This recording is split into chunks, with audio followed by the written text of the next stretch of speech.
हैदराबाद से बीजेपी उम्मीदवार माधवी लता ने ओवैसी सहित विपक्षी दलों पर बड़े आरोप लगाए। फर्जी वोटिंग के लिए बाहर से लोगों को हैदराबाद और आसपास के इलाकों में लाया जा रहा है, उनकी तरफ से बड़ा आरोप लगाया गया।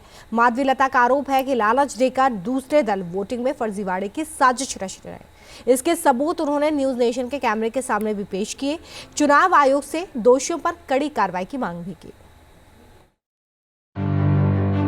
पूछताछ ही तो कर रहे हैं, गलती नहीं कर रहे तो डर किस बात का इन लोगों को।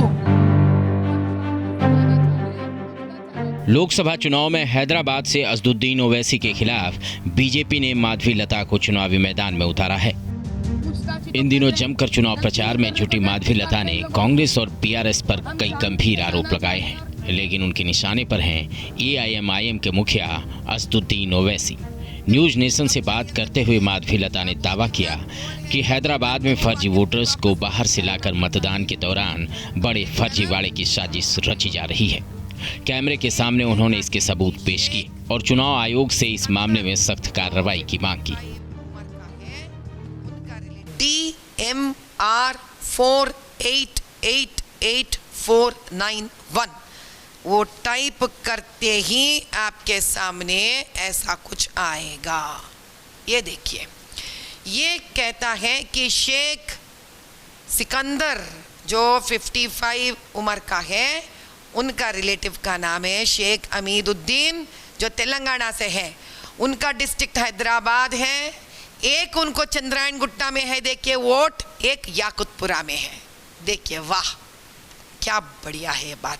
एक बंगलागुड़ा में आता है और दूसरा मादन्नापेट में आते हैं।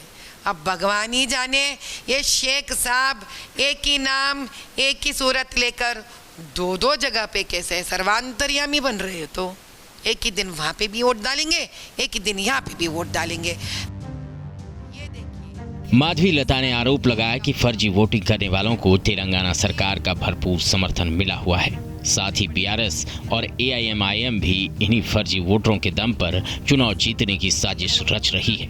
इसके लिए वोटर कार्ड में डबल एंट्री से लेकर वोटिंग इंक मिटाने और ईवीएम में घालमेल का तरीका अपनाने की तैयारी की जा रही है। इसे रोकने के लिए उन्होंने चुनाव आयोग से भारी सुरक्षा के बीच मतदान कराने की मांग की।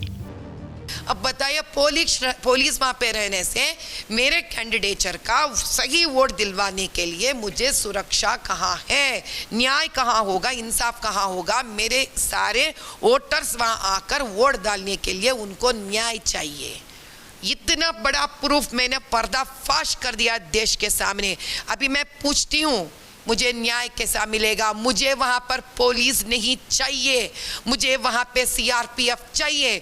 आप पुलिस को तैनात करेंगे, पुलिस फिर से ये गफला करने में मदद करेंगे एआईएमआईएम को और यहाँ के कांग्रेस गवर्नमेंट को।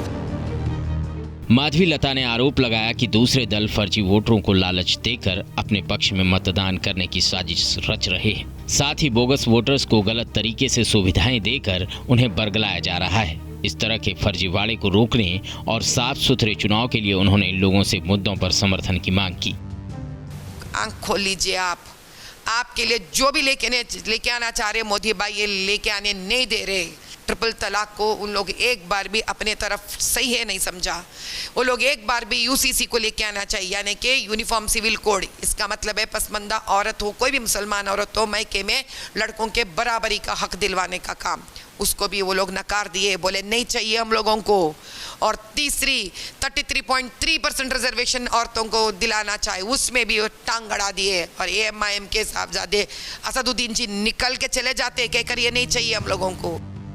माधवी लता को तेलंगाना में हिंदुत्व का मुखर चेहरा माना जाता है, लेकिन ओवैसी को उन्हीं के गढ़ में घेरना माधवी लता के लिए बड़ी चुनौती होगी, क्योंकि हैदराबाद सीट पर 1984 से ही ओवैसी खानदान का दबदबा रहा है।